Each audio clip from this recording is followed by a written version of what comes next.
Okay, we're going to go ahead and start with our first talk.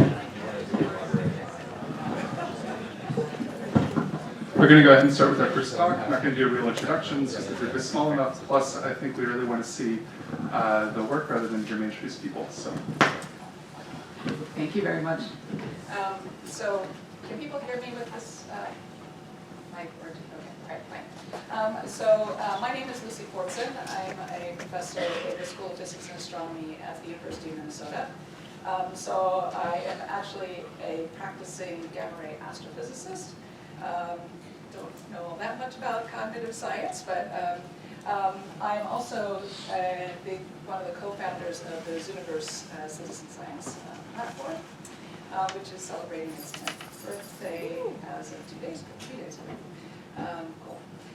So the goal of this talk is to basically give you a brief overview of the Zooniverse platform, how we've grown, how we've been gearing up to incorporate machine learning on our platform and other types of tools to help with analyzing the data that we're all being inundated with. And then to potentially hopefully leave you with a sense of the possibilities of how you might use this platform for cognitive science research. Okay, so we are living in a world where we have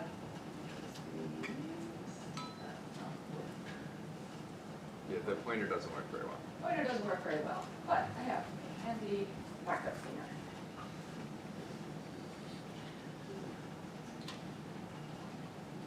So we are living in a world where we have a wide range of data coming in about our universe and about ourselves.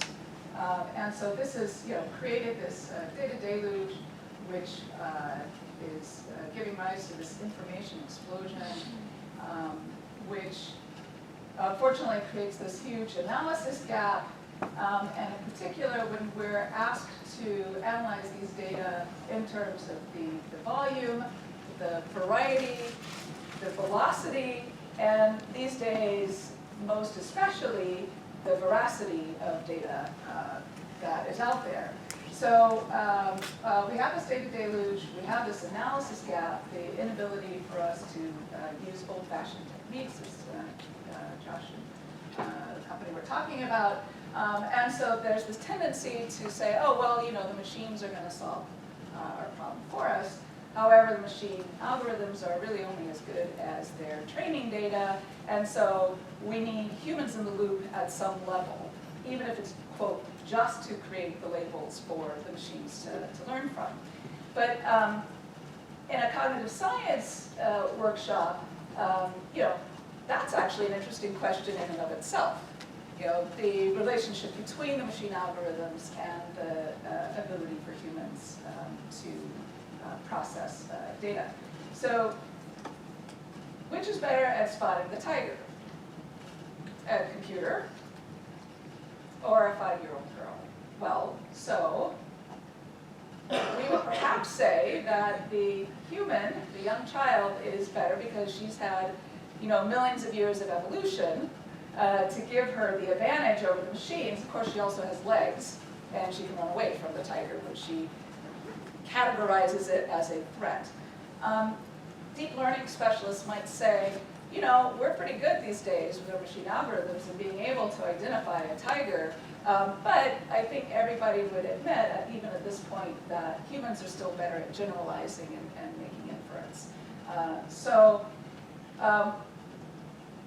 the question then becomes, is there a cognitive surplus? And this sort of relates to some points that Josh was making about online platforms such as Amazon Mechanical Turk and the interest of people being able to participate in these online platforms. And so the first question one has to ask is there a cognitive surplus out there? Are people able, is there capacity for people to be able to participate in these things? So this is some statistics updated as of maybe 2 years ago now. US adults, 200 billion hours a year watching TV, as compared to the 100 million hours to create Wikipedia. Okay, potentially some cognitive surplus there. Now when we really get to the punchline here, we spend 128 years collectively, every hour, playing Candy Crush. My son would tell me that I'm, outdated using Candy Crush as an example, but okay. So we at the Zooniverse hope that that huge amount of cognitive surplus out there can be turned towards an alternative, which is helping research scientists in answering questions and performing tasks online that hopefully have the same sort of payoff as a Candy Crush. Okay. So what is the Zooniverse? It started in 2007 with the single project Galaxy Zoo. Right now, we have grown to 1.95 million volunteers worldwide. We are currently in a campaign to reach 2 million. And if everybody registers on the Zooniverse site, you could be the lucky person who's, reaches our 2 millionth volunteer, and there are prizes for that. So we have over 220 projects online. As of last night, nearly 500 million classifications, 500 million classifications performed on those projects.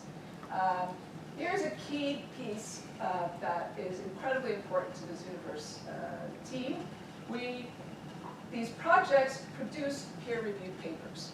So the data that the volunteers produce doesn't go off into a corner to die.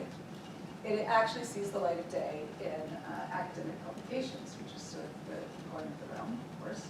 And yes, this is actually a fairly old number. You can equate the volunteer effort into sort of a number of FTEs that are available for the site. So this is just the front page of the Zooniverse landing site that gives you an indication of the range of project types that we cover. And so these are the kinds of tasks that we can do.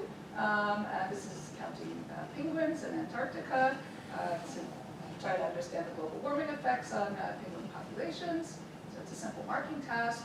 We have drawing task. This is electron microscope slices through cell organelles, and you draw around to recreate 3D nucleus in this case. We have survey tasks, and this kind of goes to some of the points of non-binary projects. So this is potentially a more complex way of getting at classification. This is sort of, Amazon shopping filter type idea here. Sorry about that. Okay. So this is a survey task. And then again, to demonstrate that these tools are generic, you can actually apply a survey task to an astrophysics problem. So we have Gravity Spy looking for glitches or noise types in the LIGO gravitational wave detector.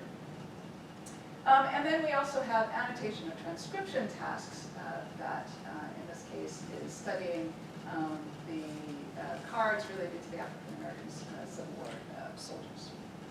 Okay. So how does it all work? Basically, it's an open call for asking multiple independent classifiers. That's the key thing, multiple independent classifiers, where we take their assessments on what we call subjects. So the volunteers are not subjects, the data are subjects, okay? So we take all the assessments that the volunteers give on a subject, and then we can either set up a brute force retirement. We say 30 people looked at this subject, that's it, that's all the data we need on that particular subject.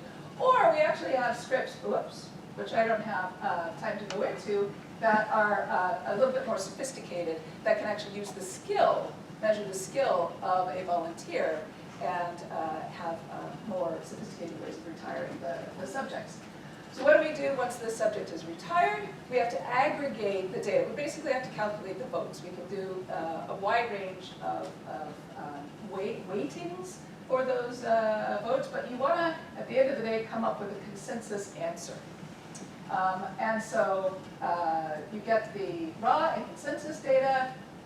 these are made available to the researchers, and we would like it that the researchers make it open to the public. So the volunteers, then this is a very important bullet, interact with researchers in a wide variety of ways. In particular, we have a talk or discussion board for each project. There's blog posts and there's social media ways of interacting.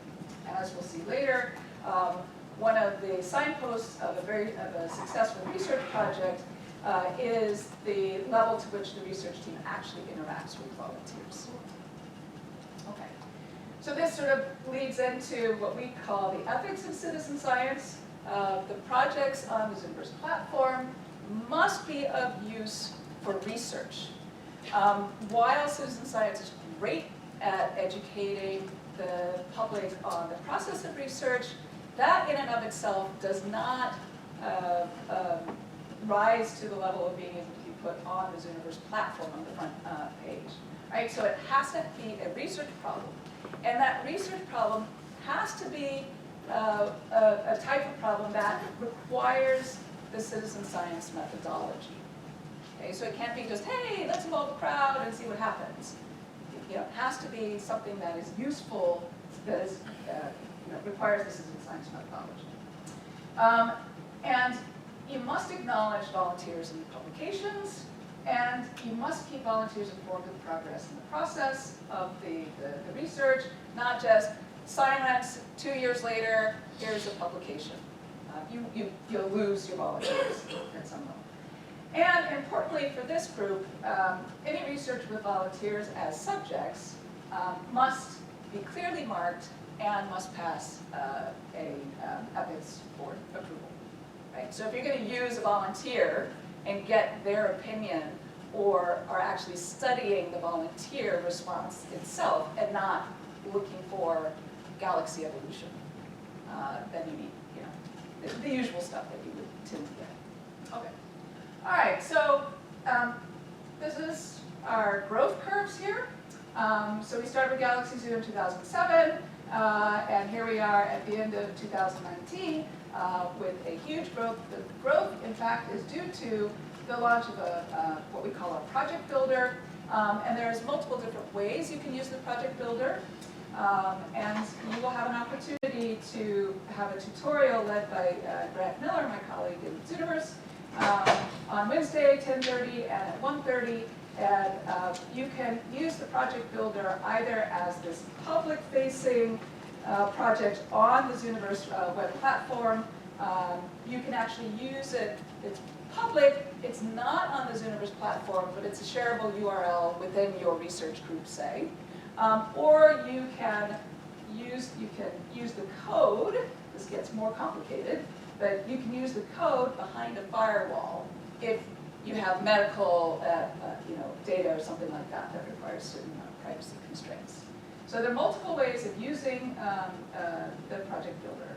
So we've had thousands of people actually try their hand at building a project, and several hundred of them, of course, ended up being launched on the site. Key to that is we go through a process of beta testing the protocols or the project, and we have a pool of 100,000 beta volunteers that have signed up to help with that. Okay, so with that huge growth curve, we, yes, are inundated with data. And for a while there was a period of time where citizen science could actually keep up with the data that was coming in. That is no longer true. Just as an illustration of that, we're going to take our camera trap projects, which started in 2012 with the Snapshot Serengeti, had 7 million images, and this is the number of camera trap projects that are now on our site. And we need to be able to deploy artificial intelligence to be able to handle that amount of data. Okay, so we've been working hard on how to do that. And again, I come down to this point that all machines need is just large training sets. Is that actually really, really true? I present you with the future, and this idea that self-driving cars are easy peasy. We're gonna, just have like spider eyes all over the car, and we'll have all these data coming in, and we'll be able to have all these models that have been pre-trained, and the car won't hit the kid that's running into the street chasing them. Okay. So, are we really ready for this? Do we really, trust a car to be able to, do we trust our machine algorithms? And the reason why we shouldn't is what we call in Zooniverse the Zorilla problem. How many people know what a Zorilla is? Seen a Zorilla?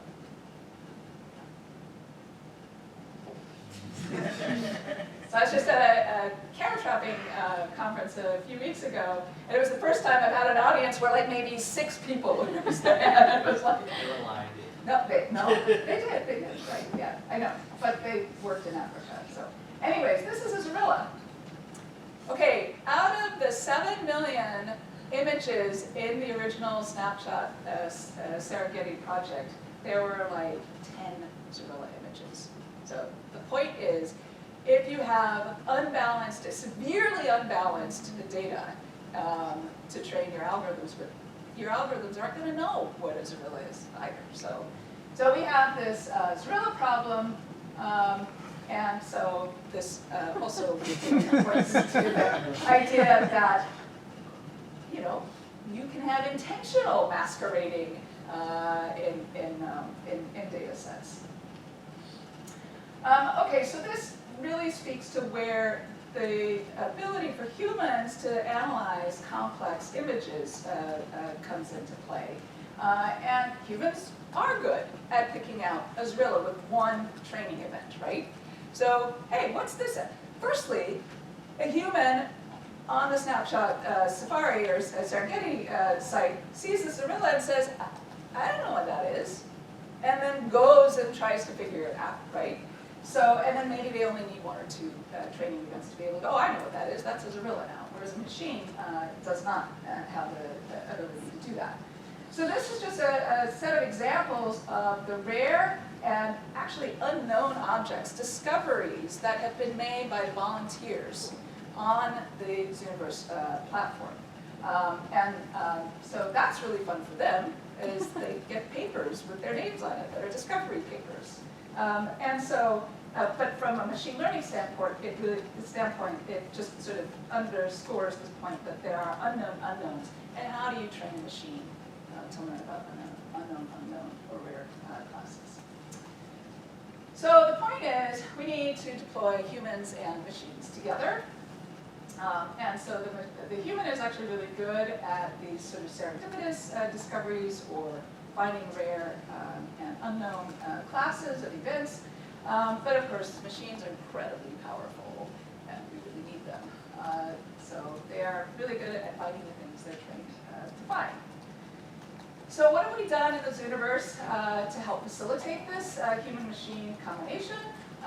We have deployed something we call Caesar. It's a functionality which is basically a rules-based engine that says, if you give me machine learning input, I can tell you yes or no whether I want to have it retired or not. This allows us to do things like early consensus versus this sort of brute force retirement. It allows us to do dynamic subject generation and volunteer promotion, which are all details that I'm happy to talk about more.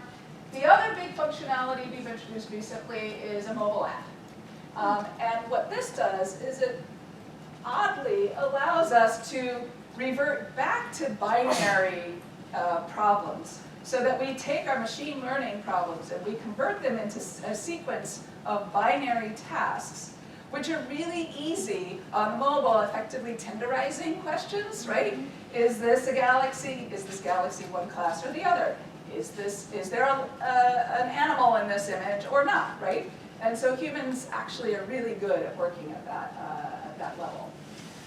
So this combination was deployed on a prototype project where we had, one of the issues with our camera trap projects is there's the actual images with animals are vastly dominated by images without animals in them. And so what we really want is we want to train a machine algorithm that easily rejects what we call empty images without animals in it. So you deploy a machine, you get a score, and then you tell Caesar, okay, anything above a score of competence of maybe 95% for a machine, just only have one human validate it. So this validation process.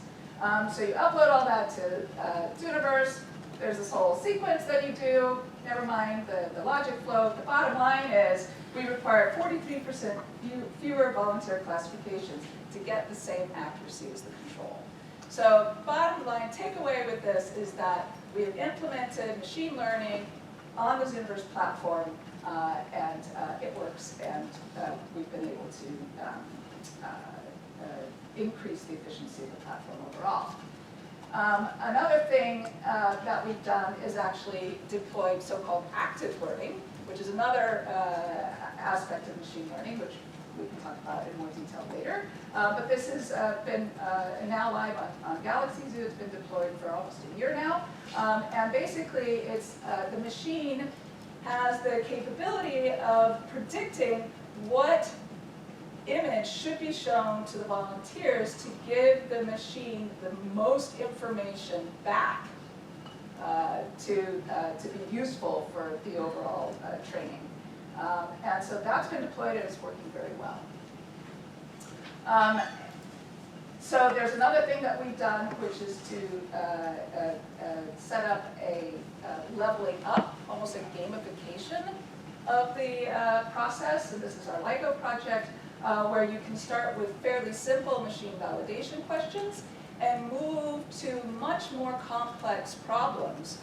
And the idea being is if you pass through these levels, this is effectively the human training regimen and not the machine training regimen, okay? And so you get to a point where the humans are trained up well enough to be able to detect maybe some of these serendipitous or unknown classes in the data set. Okay, so this is just a list of the capabilities that we have incorporating machine learning. I am very close to time, so I'm just going to leave that there. People can come back to it. But I just wanted to finish saying a few words about the human side of this. So we sort of deployed the machine side, but we have to be really careful when we have machines on the system and recognize that humans are complex. So one of the takeaway points is that the motivation for people to participate in our projects is they are interested in contributing to research and they have a high interest in the project topic. Okay? So unlike Amazon Mechanical Turk, these guys are here because they want to be there. They're interested, and this is why you want to actually converse with them on the talk boards. Okay? So, and this is just that point. You can read this paper by Cox et al. 2015, but it basically just sort of says the projects that have the highest public engagement have the highest contribution to science with a whole bunch of metrics I don't have time to go into. When we want to deploy artificial intelligence, though, we have to be very careful because if we take out all the blanks or the empties, it may be that this sort of payoff idea that if you have, I believe in cognitive science, there's this idea that if you have a payoff image every single time, people walk away, they get bored. They're like, hey, you know, you need to build up some anticipation with blanks. And then, so we found in one study that the ratio of blanks to payoff images is 5:1. And so if you use a machine to clean out all the blanks, maybe you turn away all your volunteers. So, interesting. So we have to be very careful when we deploy machines. Here's another reason why we have to be careful. There's expert biases. Now this cuts both ways, okay? So this is eye tracking software that is, in the case of the above, is the expert. In the case below is the non-expert. And so what happens is you see the non-experts, they have no sense of scale here. They don't know what they're looking at. They use information from the entire field. And this is why non-experts are good actually at discovering things, whereas the expert may not actually see something down in the corner. They actually go straight to the punchline, is this a spiral or elliptical galaxy, okay? So there are expert biases there, which have to be taken into account. And then what we think of as biases may be interesting fodder for cognitive science research. So for example, when we had the original Galaxy Zoo project, one of the things we asked for, interestingly enough, if you know anything about the universe, you shouldn't have a difference in the numbers of clockwise apparent spirals and anti-clockwise apparent spirals. There should be no reason why that distribution would be different on the sky. Nonetheless, there were some papers that had claimed there was a difference, and this had all sorts of implications for evolution in galaxies in the universe. So a test was easily done, and interestingly, there was a 7 sigma excess in the number of clockwise spirals that came out of the data on 37,000 galaxies. Now, this is potentially related to one of two things: either design, the clockwise was, the one closest to where people might actually click, but also there is the Kasahara silhouette problem that some cognitive scientists suggested to the team might actually be one of the reasons why people selected clockwise versus counterclockwise preferentially. So for us, it's a question of bias corrections. So of course, what we do is we flip the images and we put them in, and there's other types of biases that we can take into account. But cognitive scientists could potentially come in and actually use this type of information for their own studies. And so, in summary, I just would like to say that the Zooniverse is ready to help cognitive science projects. We have machines with humans in the loop, and while we are set up at this particular time to process images mostly, we're here to help brainstorm how we can put your data on the system. And thank you very much for your attention.